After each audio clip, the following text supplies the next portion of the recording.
And the countdown is over, and after some few days of waiting, the first edition for TV for Voters Diary is taking off now. My name is Nadowli-Kaleo. Welcome to the maiden edition of the Voters Diary, where we bring you up to speed on anything related to the 2020 election, from analysis to content to data, everything you need to know here on City TV as well as City FM as we go along. I'll introduce to you the guys I'll be doing today's edition with. Don't go away, we'll be right back.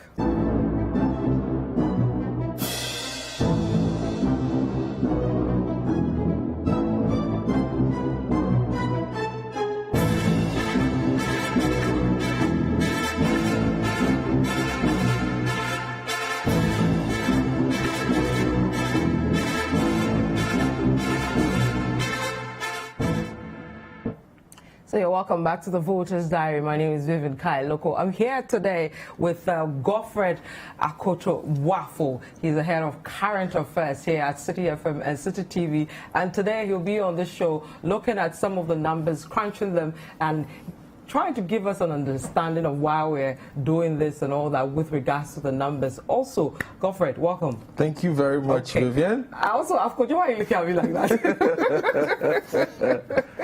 I also have Kojo Boate is also head of new media here at City FM and City TV. And when it comes to the numbers and the data, in a bit I'll tell you what he's been doing, what he's been up to with those numbers as well. Kojo, welcome. Thank to you, the Voters Vivian. Diary. So, gentlemen, good to have you back after the COVID. I haven't had this interaction. Yeah, it's been a while. I'm going to look at me like that.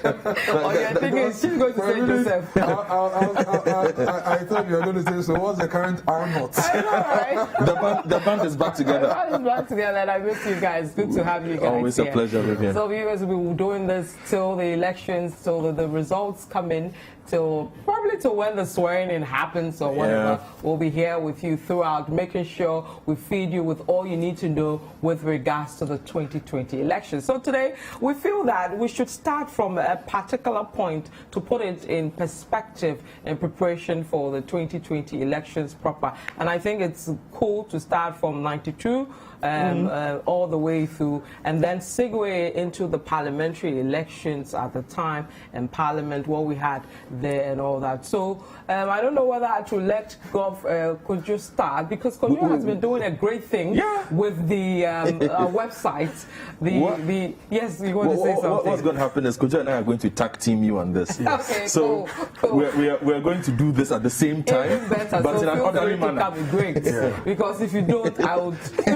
So, Kojo, before we start the show proper, I think it's just good that we run through, just give us an idea of our election website, so that anybody who intends to go there, and also to pull in those who already don't know about it, to give them an idea of what we've been building over the period. Just a minute or two. Yeah, now, we'll start the business. you know, everybody knows City FM and City TV. City TV leading when it comes to a lot of infographics. Yes. And when you break up the numbers and the issues with the graphics, people really appreciate those things. So we have the election board, and this will be the official election board for Ghana. And everybody should mark my word, because the things we did when we were covering COVID, how we're able to replicate what the global reporting structure was with the Johns Hopkins dashboard.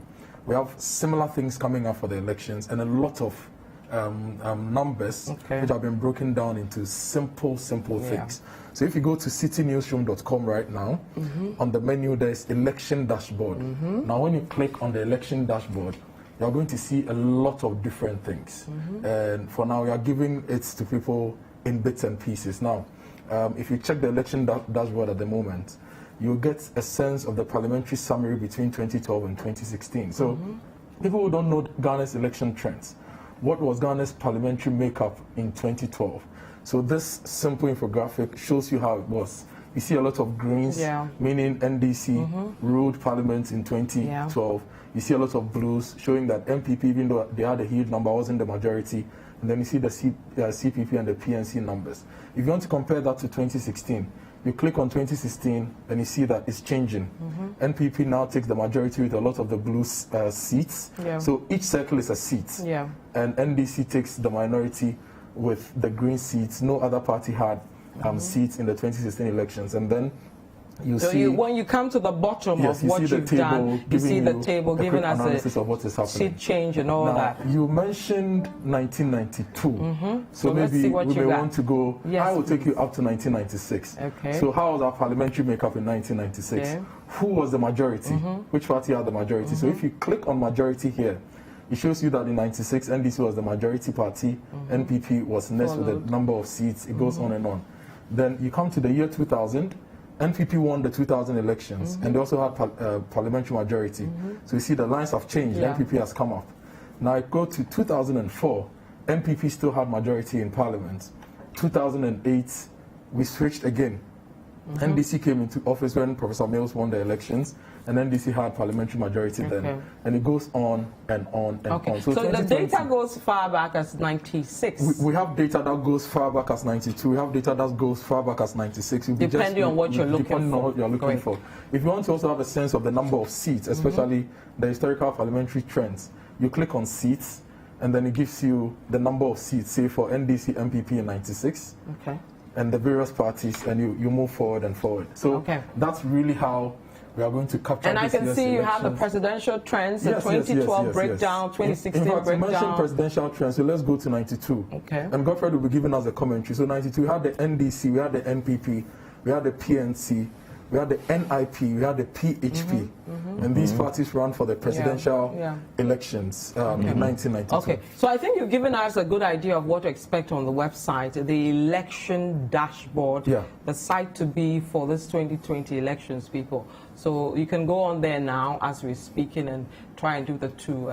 So let's start with what we're here for today. Some storytelling. Yes, some storytelling on the 1992 Constitution. We have a lot of young people around in this, where we are now, the camera guys and all that, but one or two oldies. But let's try and start with the 1992 elections. I think we should start with the presidential a bit so we can quickly move to the parliamentary and look at what happened there. So, Godfred. Yeah, so basically, these are all intricately linked. And as we continue with this program, those who are watching us will start getting a fine feel of the different nuances, the different dynamics, the changes that we have experienced in the electoral process.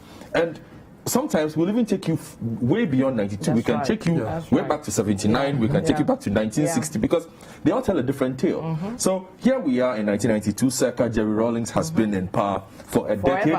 And international pressure, amongst other things, leads him to the conclusion that, look, moving the country into a multi-party democracy, we're going to organize elections. Now, this just didn't come about.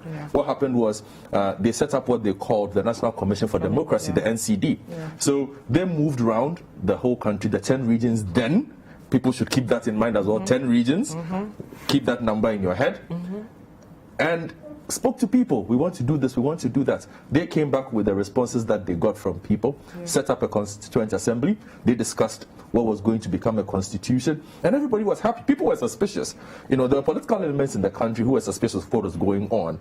But they were like, well, an election is a good idea because it finally gives us an opportunity after a decade to participate in the electoral process. So everybody went into this. So once everybody had come into that conclusion, we agreed that we were going to hold a presidential and a parliamentary election. Note this.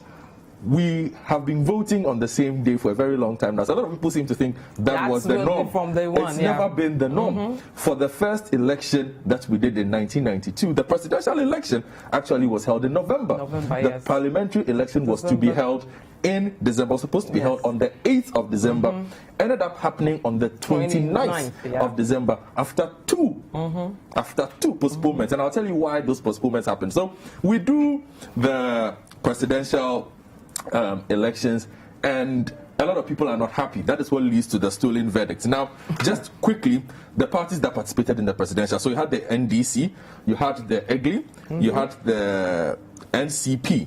Now, let's go a bit into detail. Now, the NDC was largely formed by the PNDC, so that was Jerry Rawlings and his people.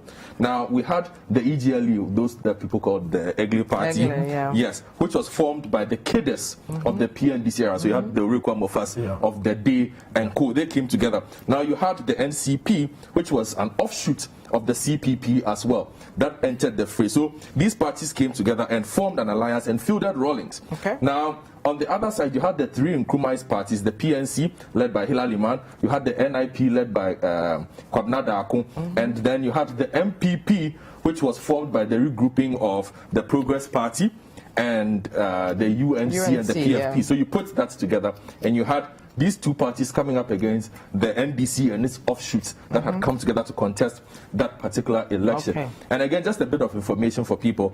You had Jerry Rawlings leading the NDC and its alliance with Konkese Nakar as his running mate. You had Alberto Dubois, professor, leading the NPP with Roland Al-Hassan.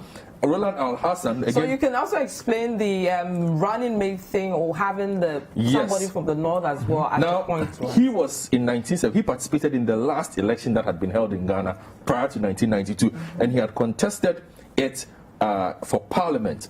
Okay, so 1979, Roland Al-Hassan contested. He became Alberto Dubois, his running mate. You had Hilal Liman, who had Isaac H. Chineboa as his running mate. You had Kwabena Darko for the NIP, and then he had Professor Naafale Sakifio. So again, her name comes up. Her name has come up quite frequently these days. An English professor. Yes, and then you had Emmanuel Eskin, the renowned general. Yes, and General. Yes, and then Ibrahim Mahama. So, Vivian, the election was won quite handsomely by the Rawlings faction, and basically won 58% of the vote. But there was a lot of dissent.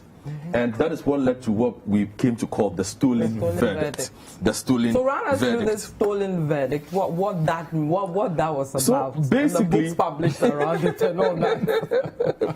So basically, what happened was that the parties that contested the NDC and its assigns basically said, look, these elections that were held, the counting was rigged, the setup to it was rigged, because I told you they had doubts in the build-up. Basically felt that the entire system that had been designed was not fair. And it had affected the outcome of the presidential results. And so they wrote what was called the stolen verdict and compiled a list of things. And it's still around, I think. People can find it. For those of you who are interested, if you go to the right places, you will find copies of the stolen verdict. So they then went on to ask for reforms ahead of the parliamentary election, because as I told you, the elections were not happening at the same time. We had the presidential elections in November, and we're having the parliamentary elections a month after. So after two postponements, that election happened. So let's go over and talk about what happened with the parliamentary election. Now, 200 seats were contested for that election, Vivian. And what is, again, something people must take note of is, take note of this number, 200.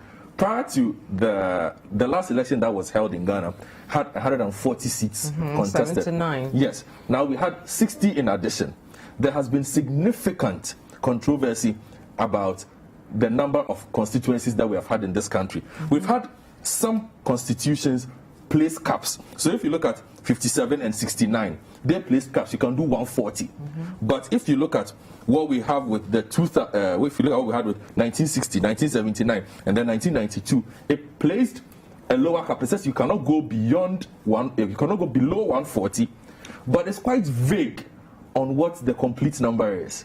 And there are those who have said that it has allowed us to open up the numbers over the period. So, based on the 1992 constitution that had come into play, we moved from 140 to 200. Now, the contesting parties, again, this time were those that formed the NDC alliance, because the minority, the MPP and this, they boycotted this completely. Completely, they did this, and they led to a very pretty low turnout.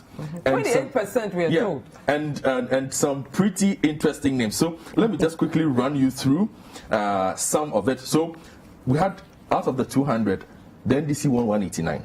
Virtually everything. Yes. NCP came, they won 8, and Egle won a single seat. Okay. So in 1992, you had 189 seats for the NDC, NCP with 8, and the Egle party with a single seat. Now you have two independent candidates who also won their seats, and both coincidentally were female. And I will again run you through some interesting names. So Vivian, the 200 people who went to parliament.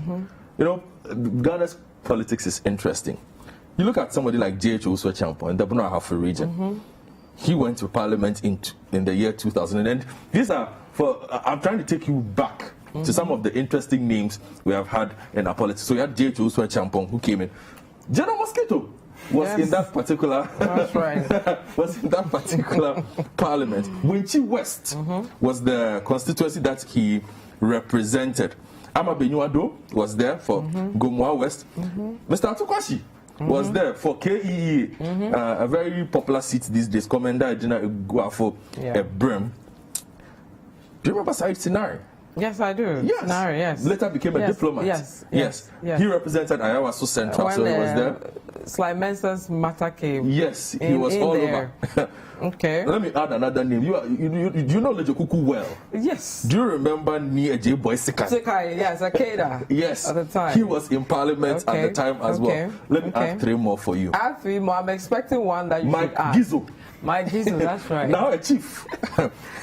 He represented Shai Osudoku yes. in 1992. He's a name a lot of people have not heard in a while. Mohammed Ibn Chambers went into yes, Parliament. That was the name I was waiting for you to mention. And another one in the Volta. I'm waiting for you. But there's even one name that I don't want to add the Volta. I'll take you Upper East. Dominic Azimbe Azuma. Azuma, yes. He is still very, very, very active. Yes, He's been in Parliament for so many years, and he's still very, very active. So, Vivian, these were some of the persons who came into Parliament in 1992, the first Parliament after this very, very controversial election. So Cletus Ampaka was there. Jirasa was there.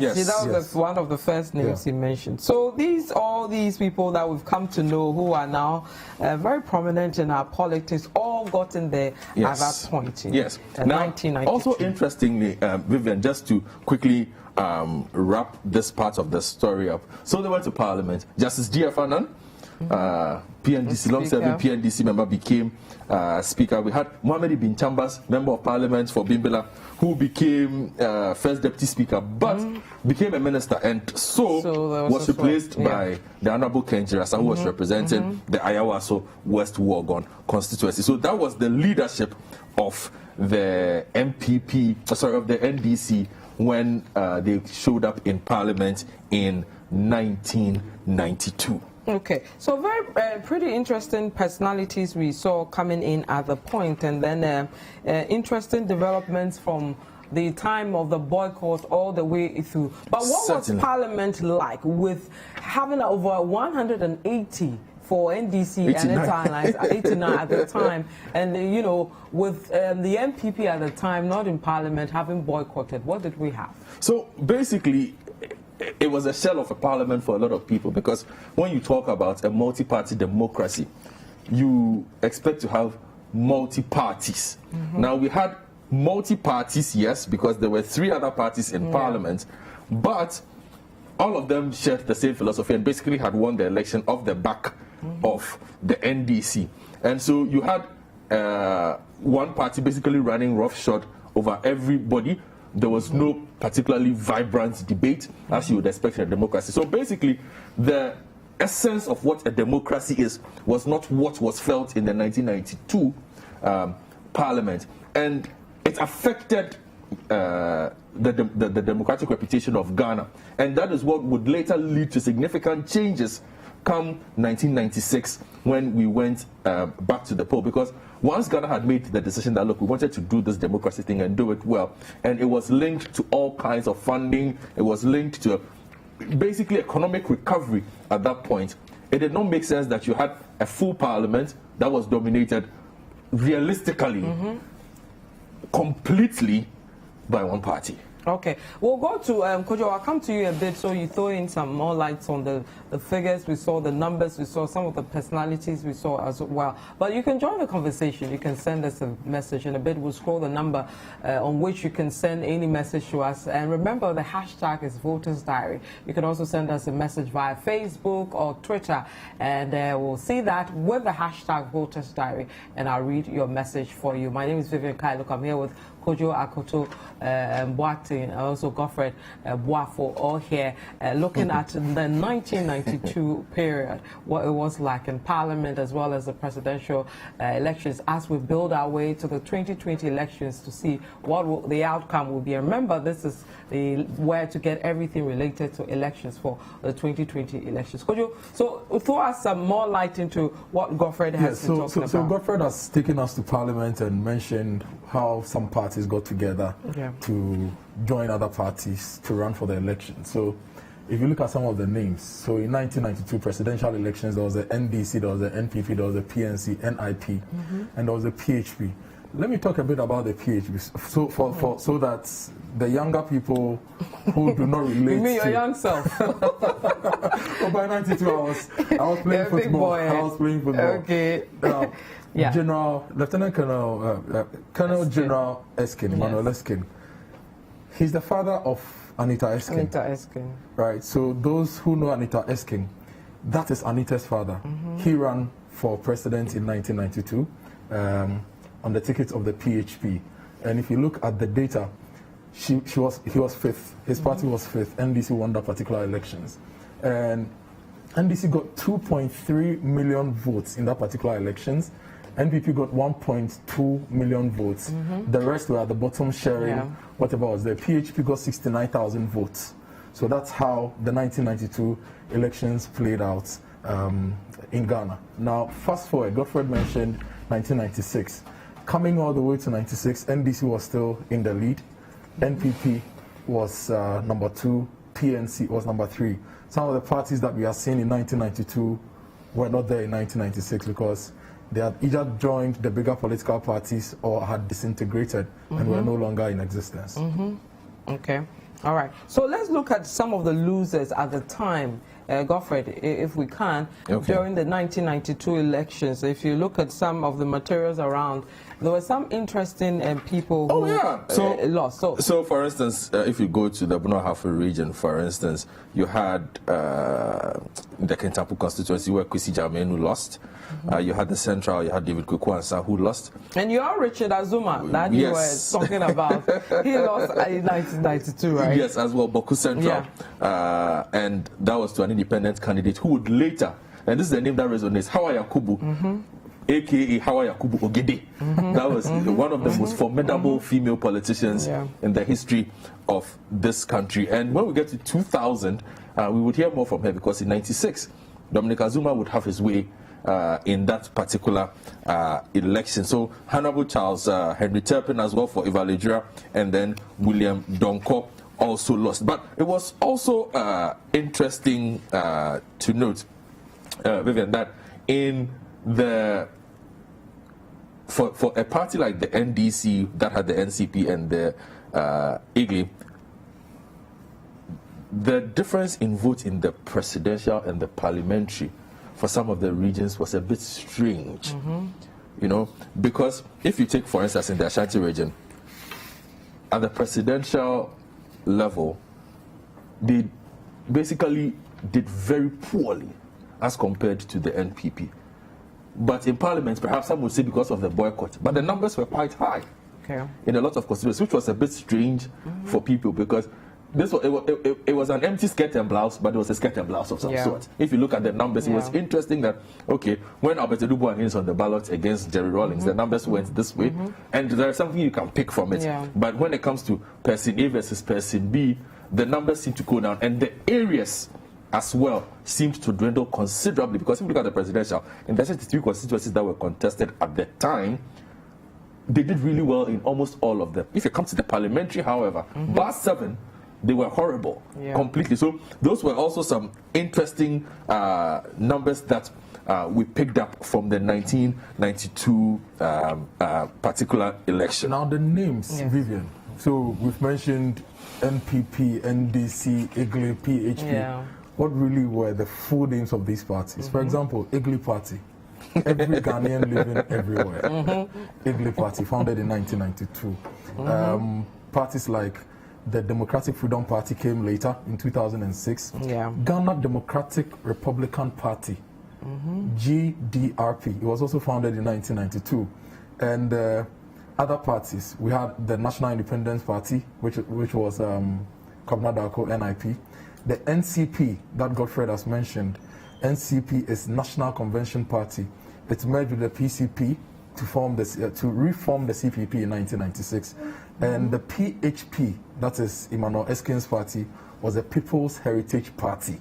So those were some of the names of the parties. These days, we are used to NPP, New Patriotic Party, NDC, National Democratic Congress, and we are used to LPG, Liberal Democrats Party, and other parties. But back then, these were some of the parties and their names. Okay, and it's, you know, the trends with how our political party formation is, two big parties always leading with tiny ones always at the bottom, has been running for like forever. Even if you look at from 1992 with the main ones, maybe when you're lucky you see a PNC and a CPP after the 92, you know, come by, and then there's still the tiny ones. Yeah, if you look at how the setup was at the time, taking the parties that were put in place, the NDC was smart with what needed to be done.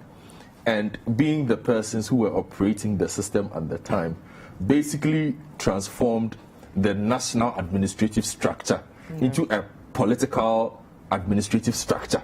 So they did not have as much work to do as the MPP that was giving birth to itself or trying to re-establish itself, because there had been an opposition of sorts, but it hadn't been a unified opposition. This was an opportunity to become that unified opposition. So by virtue of its position as the government, the NDC had everything working for it at that point. So it could say, okay, let's do we form NDC. Our cadres do Eagle.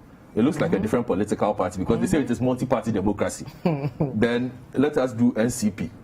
That one is also, you know, an offshoot of our clan. Okay, so 3 political parties, but they are aligned to our way of thinking, as compared to a decade of absence from active political machinery of Professor Albert Dubois and his Dankwa Buzi Adombo tradition. They were starved of resources. They did not have an active machinery in place. The kind of structure that existed for the NDC at the time did not exist for them. The NDC out of which the NDC had been in power forever.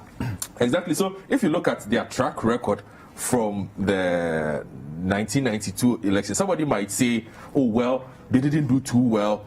They were handily beaten. But I think that they did quite well with the limited resources that they had, the limited time to organize that they had, and put out a national campaign that would resonate with people who had for a decade become used to the face. And at that time, Vivian, remember, the media is not what it was. It wasn't like you could just go to GBC and get an interview. You understand? And say, or come to CTFM and get an interview. So the work for them was threefold. Okay, so it was a very difficult start for the MPP, but it served them well, because by 1996, as we would see, by 2000, the lessons had been well learnt.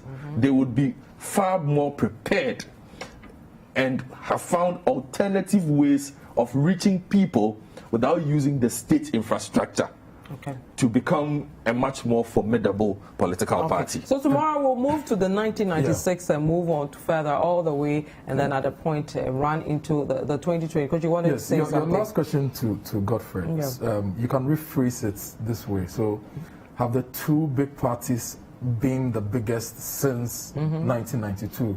And the data shows that NDC, NPP have always had the biggest chunk of the votes and the biggest influence. In 1992, as this chart shows, NDC at number 1, 2.3 million, NPP at number 2, 1.2 million.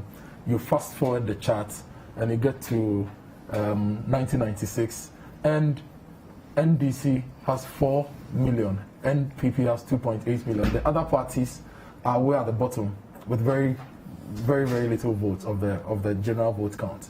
Same happens in 2000 and the year 2000, 2004. So it's primarily been an NDC NPP thing. Usually they swallow some of the small political parties. For example, if you look at recent political happenings, there've been figures like Ekuya Donko, there've been figures like, you know, different figures. And at a point you see them either joining this party or pushing this party or that party. And it's all because of resources. The smaller parties and the smaller units always need some kind of resourcing, and the bigger parties will give them something to help them in their quest to beat the other big party. So that has been the trend over the years. Okay, let me take some messages you sent to us, and this is from Samuel Jr. Apam. He says, Vivian, I've been waiting for this day and it's finally here. City FM and City TV always on point. Looking forward to enjoying excellent analysis leading to the 2020 elections. Thank you.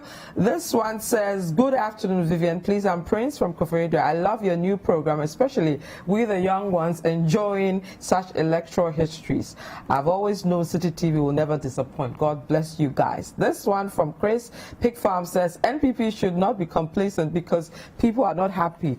If they care to know, apathy is setting in. Okay, so Chris, I hope they're listening to what you're saying. This one says, it's a privilege and a huge blessing personally to be part of this awesome City family from afar. Always on point and full of love for whatever you guys engage. Such an inspiration. Shout out to all. It can only be better. And you add hashtag Voters Diary, hashtag City TV, hashtag Election 2020. And let me take this final one. This is from Andy from Ade. So he says, good afternoon, City TV. Great program. Keep it up. I'm doing the watching. Okay, thank you very much, Andy. So guys, thank you very much. In a bit, we'll still stay with the 1992 election. Some of the big names you mentioned was SK Bagbin, who was in that parliament as well. We're going to take a look at him proper. He's been there from that time, and he's exiting for this period, and we'll speak a bit about him. So when we come back, we'll look at SK Bagbin, his work in parliament, the journey so far. Don't go away, we'll be right back.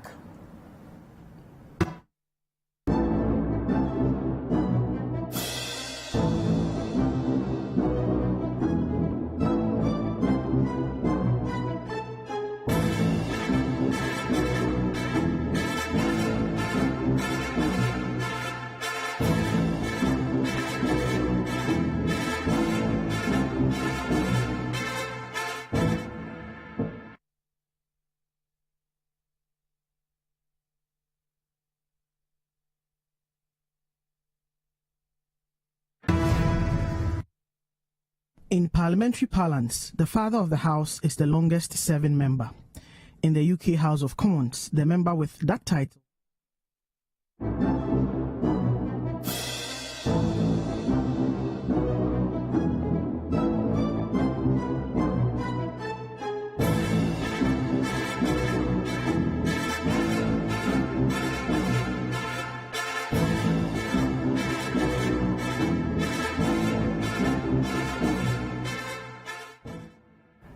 So welcome back to the Voters Diary. Thank you for sending your messages. You can still send the messages, hashtag Voters Diary via Twitter, Facebook, or you can send us a message via the number that is scrolling on your TV sets. I'm going to take you to the Nadowli West constituency where SK Bagbin is currently the Member of Parliament there.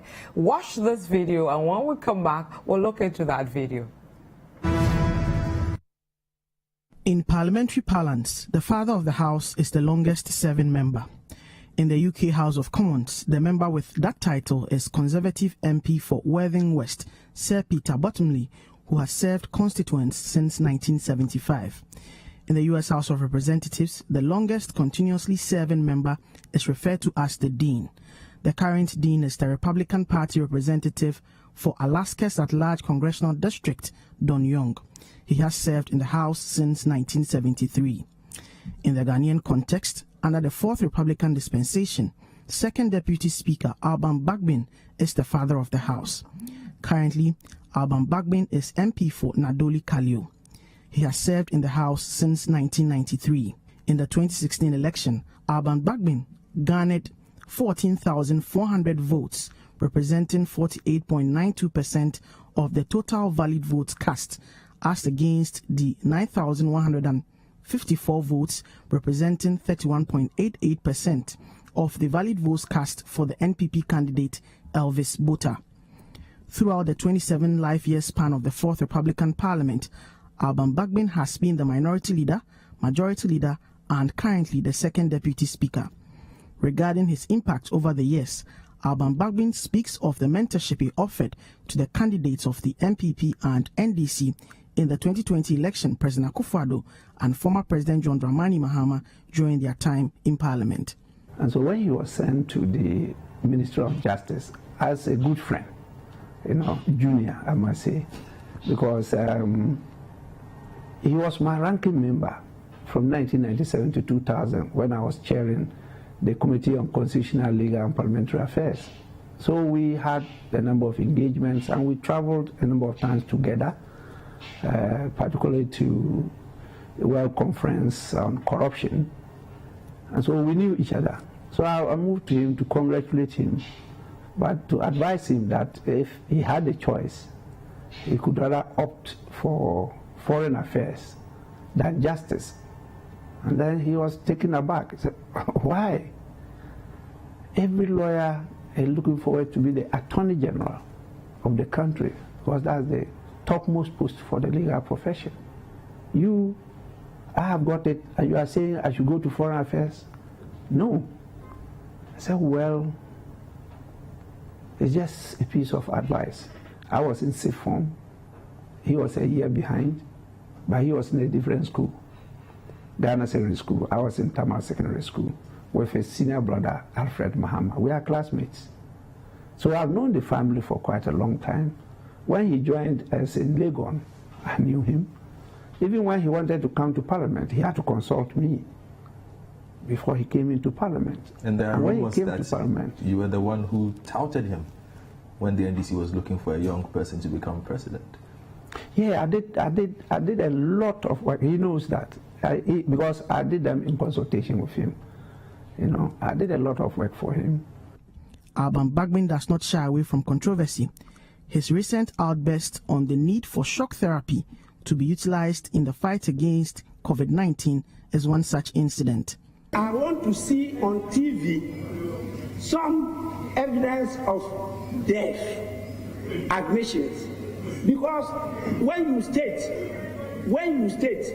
that this number of people are dead, but they have not seen anything like that, because I'm giving you a feedback.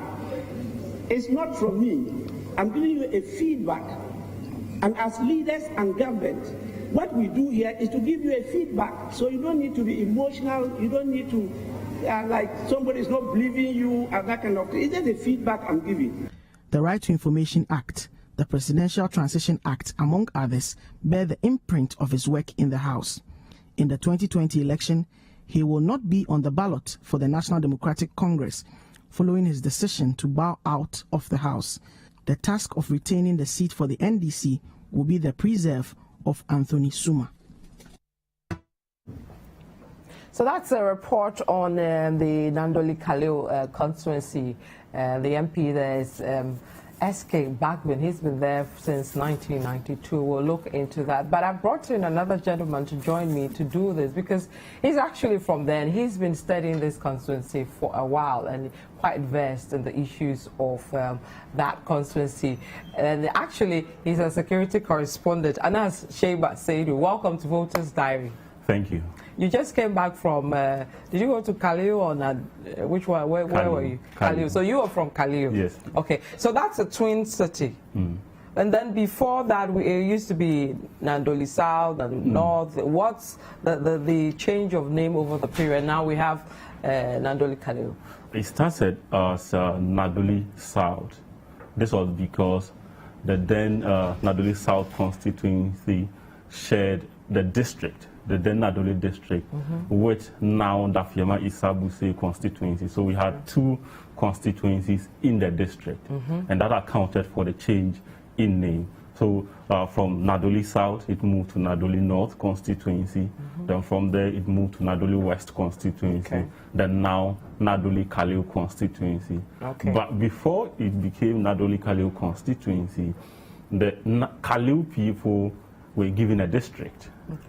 And in about a week's time, that was during Mills's era, there was a counter announcement that it was a mistake The people of Kaleo were not supposed to be given a district. Okay. So the district status for Kaleo was withdrawn. They had a lot of protests, people were arrested, and that led to the name change.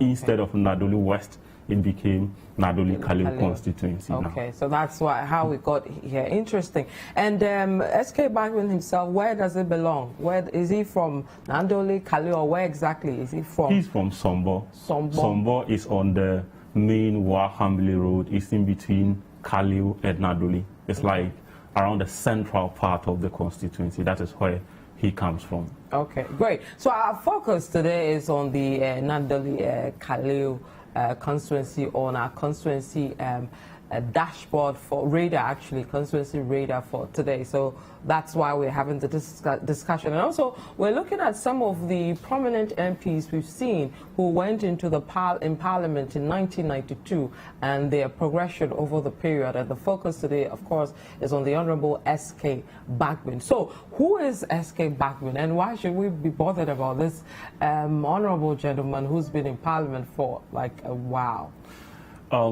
Looking at him, he's a lawyer by profession. He practiced law at Law Trust.